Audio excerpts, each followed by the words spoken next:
નમસ્કાર મિત્રો, આપ સૌનું હાર્દિક સ્વાગત છે અમારી યુટ્યુબ ચેનલ પર। મિત્રો, આજે આપણે એક બાપ વગરની દીકરીને તેના સાસરિયામાં જે દુઃખ વેઠવું પડે છે તેના પર આધારિત સ્ટોરી જોશું। રમા, જેનું જીવન બાળપણમાં જ વહાલ સોયા પિતાના અકાળ અવસાનથી તૂટી ગયું હતું। તેના માથેથી જાણે આકાશનું છત્ર જ હટી ગયું હતું। તેની માતા તો પિતાના આઘાતમાં થોડા સમયમાં જ પરલોક સિધાવી ગઈ હતી અને રમા સાવ નાની ઉંમરે તેના મોટા ભાઈ અને ભાભીના આશરે રહી હતી, જ્યાં જીવન જીવવું પણ એક મજબૂરી સમાન હતું। ભાઈની આર્થિક સ્થિતિ નબળી હોવાથી રમાના લગ્ન ઉતાવળમાં અને ઓછા દહેજ સાથે દૂરના ગામમાં થયા અને તેનું સાસરું ધન સંપત્તિમાં સામાન્ય હોવા છતાં માનવતાના ધનથી સાવ ગરીબ હતું। રમાના સાસુ વિમળાબા સ્વભાવે અત્યંત કઠોર અને જિદ્દી હતા। તેઓ રમાને માત્ર એક કામવાળીથી વિશેષ ગણતા નહોતા અને રમાના પિતા ન હોવાથી તેને કોઈ મોટો પક્ષ લેનારું નથી એ વાતનો ફાયદો ઉઠાવીને વિમળાબાએ રમાના જીવનને અગ્નિકુંડ બનાવી દીધું હતું। વળી રમાના પતિ દિલીપ માતાનો એકમાત્ર દીકરો હોવાથી અને લાગણીશીલ હોવા છતાં માતાના રોષ અને ગભરાહટથી પત્નીનો પક્ષ લેવાની હિંમત ક્યારેય કરી શકતો નહોતો। તેનું મૌન જ રમાની સૌથી મોટી પીડા બની ગયું હતું। સવારના અંધારામાં જ્યારે આખું ગામ શાંતિમાં સૂતું હોય ત્યારે રમાની દિવસચર્યા શરૂ થતી। કૂવામાંથી પાણી ભરવું, 5 જણાનું ખાવાનું બનાવવું, વાસણ કપડાં ધોવા અને ત્યાર પછી ખેતરમાં જઈને કપાસ કે ઘાસની ખેતીમાં મહેનત કરવી। રમાનું શરીર સખત કામથી થાકી જતું, પણ તેને તેના આત્માને જે ઊંડો ઘા થતો હતો તે શબ્દોથી પર હતો। વિમળાબા સતત રમાને સંભળાવતા રહેતા, તારો બાપ હોત તો દહેજમાં સારી પેટી ભરીને આપત। તારા માથે બાપ નથી એટલે જ તું આ ઘરમાં મહેનત કરવા બંધાયેલી છે। અને જ્યારે રમાની આંખમાં આંસુ આવતા ત્યારે તેઓ વધુ ગુસ્સે થઈ કહેતા, આ આંસુડા પાડીને કોને દયા આવવાની છે? તારા પિયરમાં તો હવે તને પૂછવાવાળું કોઈ નથી, એટલે અહીં ચૂપચાપ રહેવું પડશે। રમાને તેના સસરા તરફથી ક્યારેક થોડી સહાનુભૂતિ મળતી ખરી, પણ તેઓ પણ વિમળાબાના ક્રોધથી ડરીને કશું બોલી શકતા નહોતા। તહેવારો કે સારા પ્રસંગો પર જ્યારે આડોશ પાડોશની વહુઓ તેમના પિયરથી આવેલા સ્નેહ અને ભેટ સોગંદની વાતો કરતી, ત્યારે રમા એક ખૂણામાં બેસીને માત્ર લાચારી અનુભવતી।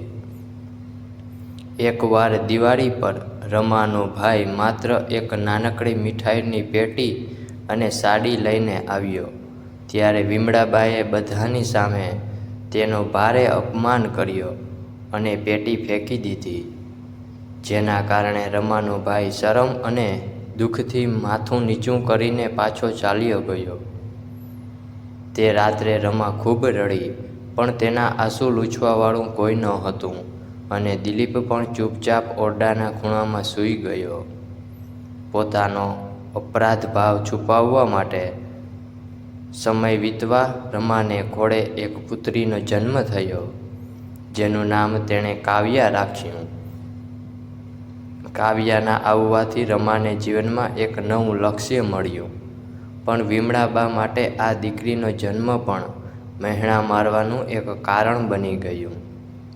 વંશ વધારવાને બદલે દીકરીને જન્મ આપ્યો, તારું નસીબ જ ખરાબ છે, આવા શબ્દો વિમળાબા રોજ ઉચ્ચારતા। જોકે કાવ્યા રમા માટે એક સંજીવની બની। રમાએ નક્કી કર્યું કે તે પોતાની દીકરીને એટલું ભણાવશે કે તે ક્યારેય કોઈના આશરા પર જીવવું ન પડે। રાત્રે બધા સૂઈ જાય પછી ચૂલાના આછા પ્રકાશમાં રમા કાવ્યાને પુસ્તકોમાંથી વાંચી સંભળાવતી અને જીવનના મૂલ્યો વિશે સમજાવતી। એક દિવસ જ્યારે કાવ્યા 10 વર્ષની થઈ ત્યારે શાળામાંથી ઇનામ જીતીને ઘરે આવી. વિમળાબા હંમેશાની જેમ કહી રહ્યા હતા, ભણી ગણીને શું થવાની છે, છેલ્લે તો રોટલા જ ઘડવાના છે. તારા બાપે તો કશું શીખવ્યું જ નથી. આ સાંભળીને કાવ્યાએ પહેલી વાર દાદી સામે ડર્યા વિના ઊંચા અવાજે પૂછ્યું, દાદીમા, મારા પિતા નથી તો શું? મારી માતાએ મને મહેનતથી ભણાવી છે અને મારા પિતાની ગેરહાજરી મારી કે મારી માતાની ભૂલ નથી. તમે કેમ હંમેશા કોઈના દુઃખને યાદ કરાવીને તેમને પીડા આપો છો? બાળકીના આ સીધા અને નિડર સવાલે વિમળાબાના કઠોર હૃદયને એક જોરદાર આંચકો આપ્યો. દિલીપ પણ બહાર ઊભો રહીને આ સંવાદ સાંભળી રહ્યો હતો. તે જ ક્ષણે દિલીપને પોતાની નપુંસકતાનો અને પત્ની પર થતા અન્યાય પર પોતાનો મૌનનો ઊંડો અફસોસ થયો. તેણે માતાની સામે જઈને પહેલીવાર સ્પષ્ટ શબ્દોમાં કહ્યું, માં, બસ હવે.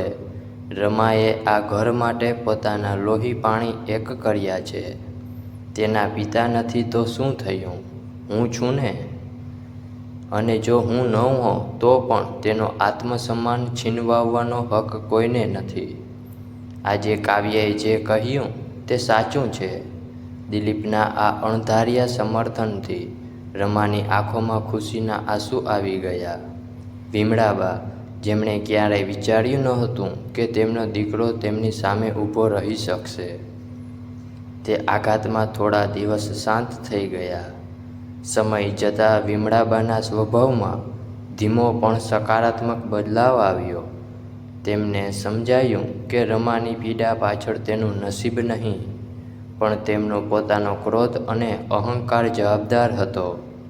રમાએ વર્ષો સુધી સહન કરેલા દુઃખનો અંત આવ્યો, પણ તેના હૃદય પર પડેલા ઘાવ જીવનભરની યાદો બનીને રહી ગયા. આ વાર્તા એ સંદેશ આપે છે કે પિતાનું છત્ર ન હોય તો સમાજની ક્રૂરતા વધી જાય છે, પણ સહનશક્તિ, ધીરજ અને આત્મવિશ્વાસ અંતે અન્યાય સામે જીત અપાવે છે. જો મિત્રો તમને આ સ્ટોરી પસંદ આવી હોય તો ચેનલને સબસ્ક્રાઈબ કરવાનું ભૂલશો નહીં, અને વિડીયો પસંદ આવે તો લાઈક કરી તમારા મિત્રો અને સંબંધીઓને વિડીયો શેર અવશ્યથી કરજો.